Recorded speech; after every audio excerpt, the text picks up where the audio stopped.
A study shows that unshaved men can detect bed bugs better than women. This proves evolution, apparently. Potholer needs to be filled in on thermodynamics, and we open a few letter bombs from our viewers. All this and more coming up in this edition of Genesis Week.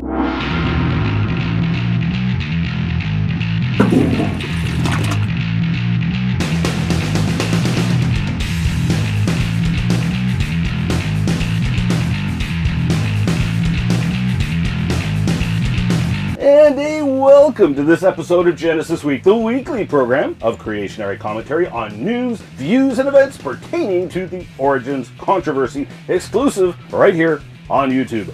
The Bible does not say, be ye transformed by the removal of your mind, but rather we here at Genesis Week believe God gave you a brain for a reason. And so we use our brains here in search of the truth. And remember, if you get lost in cyberspace, just punch in wazulu.com or genesisweek.com and you will find us, or click the ever so convenient subscribe link right up top. I'm your host, Ian Juby.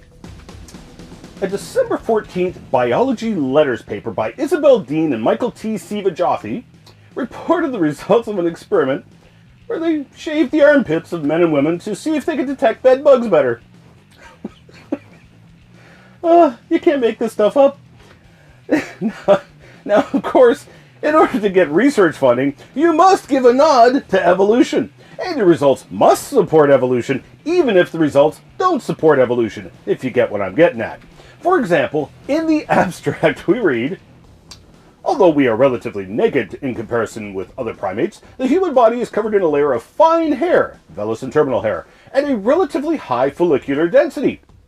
There are relatively few explanations for the evolutionary maintenance of this type of human hair. Talk about a stretch! Our lack of hair is really unexplainable by evolutionary theory, so we must find some advantage of the lack of human hair to offer an evolutionary explanation. So, what did they find? Well, I like the way Bob Yurka over at Physor.com put it. Not surprisingly, men were better at detecting bed bugs on the unshaved arm due to having thicker and longer hair than women. As to why men are generally hairier looking than women, the researchers suggest it might be due to something as simple as women preferring men with fewer parasites on them, which would imply more hair. Wow. This report has the potential to affect online dating site profile photos for men, as clearly ladies are after the hairiest guy out there. After all, based on this scientific report, that's what you ladies are after. A hairy guy, which means he's bedbug free, right? Now, this is just another example of how far people are willing to reach to make alleged benefits to be alleged evidence for evolution, even when evolution really cannot explain the evidence, like in this case, the lack of fur on humans. But it sure makes a funny story.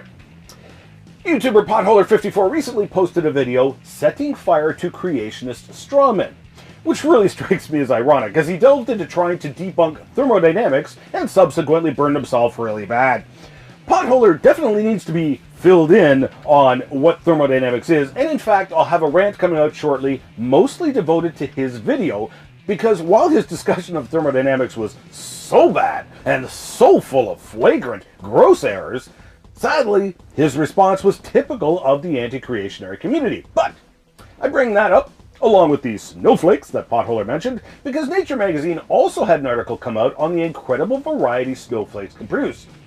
And just because it's winter here in Canada, what a better time to deal with what we creationists refer to as the stupid snowflake argument.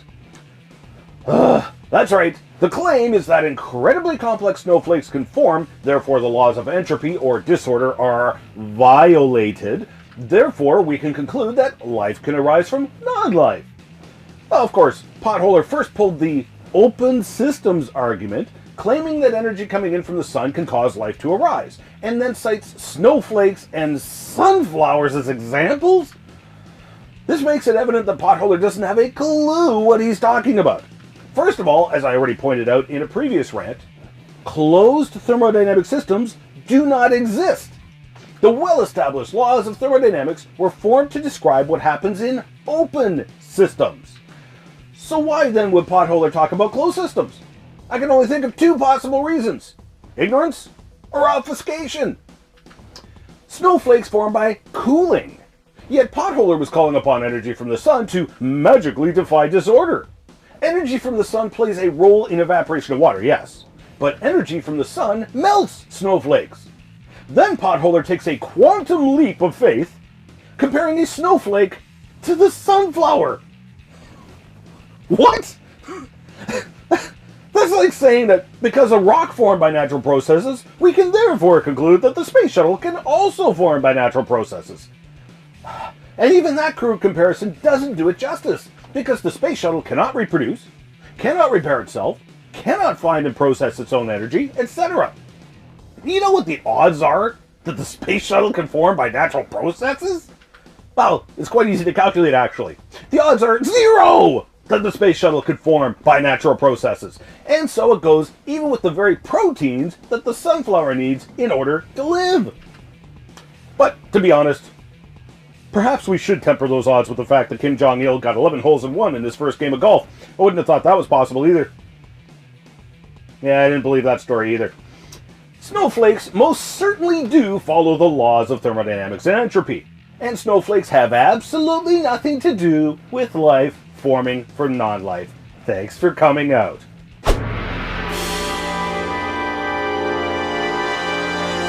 Woohoo! Mail for me?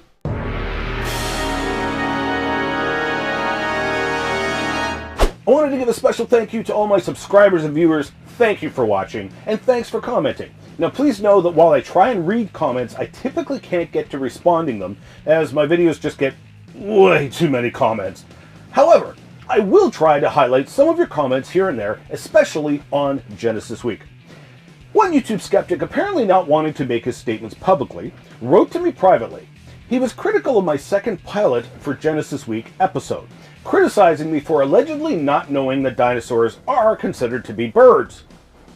I'm well aware of said claim. However, apparently you missed my point, so let me make it again. Calling a dinosaur a bird does not make it a bird.